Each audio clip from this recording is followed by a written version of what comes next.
So this is the hacker who trolled Hollywood. For the internet has begun. This is Kim.com, a notorious hacker. I was a hacker. Probably one of the most famous ones in computer history. This guy from England. And maybe a whole lot more, depending on which version of the story you believe. One of Germany's earliest tech entrepreneurs. He had a knack for finding Germany. financial opportunities in technology. A trader, a scammer, an activist, a visionary, a criminal, a scapegoat. We are going to use every weapon in our arsenal to destroy this guy. Hollywood's #1 enemy. A popular hub for illegally downloaded movies. A Pirate Bay. A folk hero in the fight for internet freedom. A pro gamer, an eccentric multi-millionaire. A musician, an aspiring politician and marketing genius. Yeah, I like mega upload. Kim.com may be many things, but one thing is for sure. He has changed the internet forever. And this is his story. Yeah, this is a mega website to run. So like a drive. We originally spoke to German journalist Janne Knödler for this story. She and her team host a fantastic podcast series called Wild Wild Web. The first season is dedicated entirely to Kim.com. His story begins in the early 90s, in Kiel, a city in the north of Germany.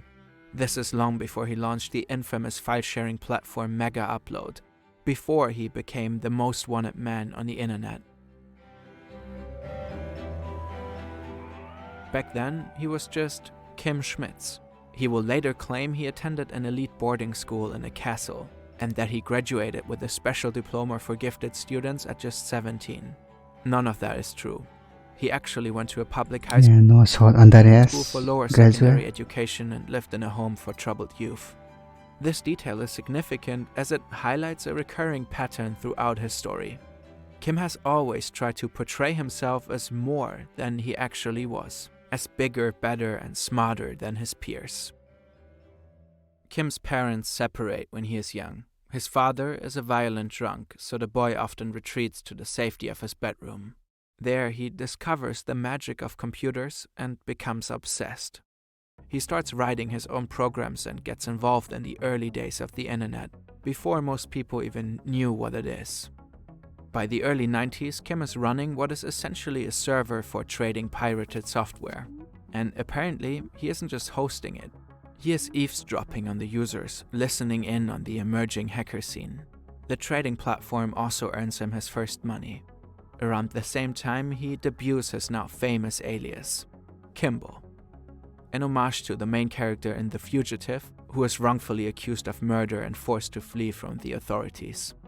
This is Kim in 1992, in a grainy segment of German national TV, showing off how to make free phone calls worldwide by routing through the US. He claims he coded the software himself. The show dubs him the nightmare of national telecommunications. Yeah, everyone like that. Forbes article claims he's the leader of an international hacker group called Dope and one of the most well-known hackers in Germany.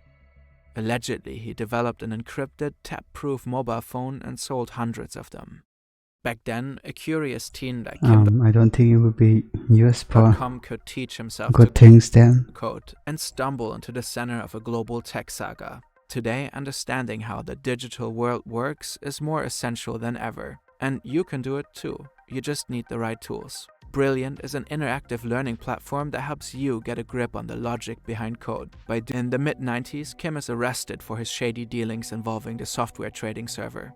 He's convicted in 1998 and receives a 2-year suspended sentence.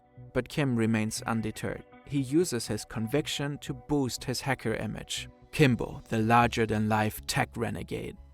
At the time, most journalists have no clue how computers actually work. In this climate, it's easy for Kim to turn myth into media headlines. He claims to have hacked into Citibank and wired $20 million to Greenpeace. That is almost certainly made up. While Citibank had in fact been hacked a few years earlier, He'll be arrested very soon. hackers He were did Russian, that. not German. And they definitely didn't donate the money to Greenpeace. Kim also claims to have breached both the Pentagon and NASA. Again, the hacks were real, but not carried out by him. People in the scene start having serious doubts about whether Kimbo even has the skills to pull off any serious hacking. But scattered skepticism doesn't dent Kimbo's carefully crafted image. He doubles down on his reputation and launches a cybersecurity firm called Data Protect. The logic is simple. Who could better protect you from hackers than the most dangerous hacker himself? Data Protect takes off and he starts to make serious money. In 2000, he sells 80% of the company. It's the peak of the dot-com boom and Kim has ideas. Some are actually ahead of their time, like an early version of two-factor authentication years before it became a thing. Then there are also ideas like the Mega Car, a concept like pioneered and invented car with an onboard computer, built-in video conferencing, and 16 SIM cards for mobile internet on the highway. It never hit the market. In any case, Kim becomes a rising star in the business world, and he shares his extravagant lifestyle online. Hello everybody, this is Kim.com. This is my girlfriend. This is my car. This is my cow storage. This is my beach. This is my sky. What the fuck? Die Hauptsache ist, dass alle happy sind. Wenn alle sagen, wir fahren jetzt höchstens 220 und nicht mehr 300, he's living the life. dann machen wir das so. Private jets, luxury cars. During peak .com mania, he claims he'll rescue the flailing e-commerce startup Let'sBuyIt.com. And he makes a headline-grabbing appearance on a German late-night show to sell the story. Du hast dieses Unternehmen gerettet, ist das auch richtig? Das ist richtig, ja. Warum bewirft man dich dann mit schmutzigen Vorwürfen in der Presse? In truth, Kimbo never actually saves that firm. He buys up shares on the cheap, pumps the stock with media hype, and then cashes out. That's textbook insider So basically scamming. trading and illegal. He tries to flee to Thailand but fails. He's slapped with another 20-month suspended sentence and a €100,000 fine. Most of his ventures go belly up, and as the global .com bubble bursts and triggers a full-blown economic crisis, Kim decides to emigrate to Hong Kong. He launches a new string of sketchy ventures and shows off even more fancy cars. Let's skip ahead a bit. It's 2005. And Kim.com is about to change the internet forever. The idea is deceptively simple. It's essentially a cloud service, a site where people can upload files for others to download them, years before Dropbox and Google Drive. No accounts, just links. It doesn't take long for people to realize So basically Pirate Bay. that Mega Upload makes it very easy to share entire movies and full-length music albums. Kim is not the first to offer this kind of service, but Mega Upload just works extremely well. A lot of storage for the time, fast downloads. The company quickly Only 250 MB. morphs into a sprawling network. Some of you may still remember the sister site Mega Video and its infamous 72-minute time limit. Can you fit a whole movie in under 250 MB? At its peak, Mega Upload is the 13th most popular website on the internet. With 50 million users a day, it accounts for a whopping 4% of global online traffic. This is before Spotify and Netflix.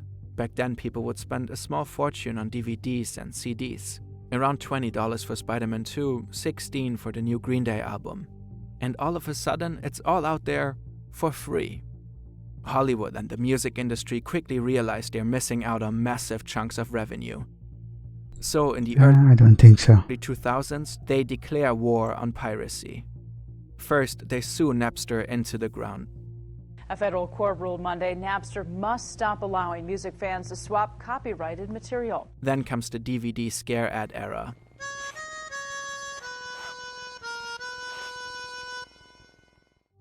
But none of that is Okay, that doesn't mean a thing. stopping But Mega Upload. For years, authorities struggle to get a grip on the platform, and no one really knows who's behind it. It used to be owned by Kim Schmitz, but Mega Upload denies any further connection to him. The site is now registered to a company called Vester Limited, which belongs to some Finnish guy called Kim Tim Jim Vester. Of course, Finnish Kim and Kimbo are the same person. He used his distant Finnish ancestry to get hold of a second passport. And for a while, that smokescreen actually allows him to hide in a legal gray zone. But in 2011, Kim just can't resist stepping back into the spotlight. He publicly declares that he is the mastermind behind Mega Upload. That's when Kim Schmitz and GG. Kimbo give way to a whole new identity, Kim.com. By now, he is living large in New Zealand in a mansion by the sea. He is collecting luxury cars and uses his free time to become one of the top-ranked Call of Duty players on the globe. He's got a wife and kids, and it almost feels like his wildest years are behind him. Maybe he thinks he's far enough from the US to be safe, out of reach, because instead of keeping his head down, Kim lashes out, and he takes on the global music and movie industries head first. When I gotta send files across the globe, I use Mega Upload. His Mega Upload song from 2011 is extremely provocative.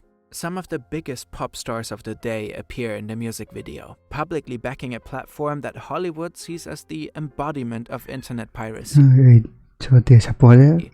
supposedly responsible for billions in losses. Universal Music sues Mega Upload. The music video keeps getting pulled from YouTube, and this is just the beginning.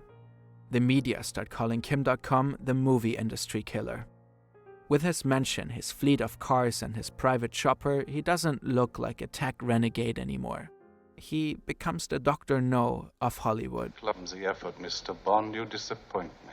Okay, maybe more like Dr. Evil. Okay then. Either way, he becomes a scapegoat. On January 20, 2012, New Zealand police raid .com's Auckland mansion at dawn. At the request of the FBI, more than a dozen heavily armed special forces storm the property. They call it Operation Takedown. They seize luxury cars, designer watches, and hard drives. Simultaneously, there are raids across 8 other countries. In Germany, police confiscate a brand new Mercedes Kim just got his mom for Christmas. The FBI All taken away. takes Damn. over Mega Upload. All sides of the company go dark. The authorities claim that Kim.com is the ringleader of an international criminal enterprise, that his platform has been built from the ground up to traffic stolen digital content, and that everything else, the branding and business I'm not sure he's a criminal though. model, is just a front to cover up its real purpose. According to US prosecutors, he and his accomplices have caused $500 million in damages while making $175 million for themselves. Now, Kim is facing extradition to the States and up to 55 years in prison.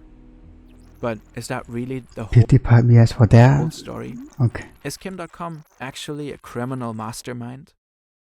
His defense is pretty straightforward. He says he basically invented Google Drive before Google did, that Mega Upload was just a platform, and that he couldn't be held accountable for what users chose to up or download. But under US law, being a file-sharing platform doesn't just give you a free pass. You have to actively make sure copyrighted content isn't being shared illegally, and the indictment documents say he did too little, too late. Kim, of course, insists otherwise. He says Mega Upload had systems in place to take down copyrighted material upon request. He claims Surely. his platform even provided Yeah, big no one's going to request to take down video. Hollywood studios with the tools to remove the content themselves. But prosecutors argue that Mega Upload's supposed good intentions were just a front.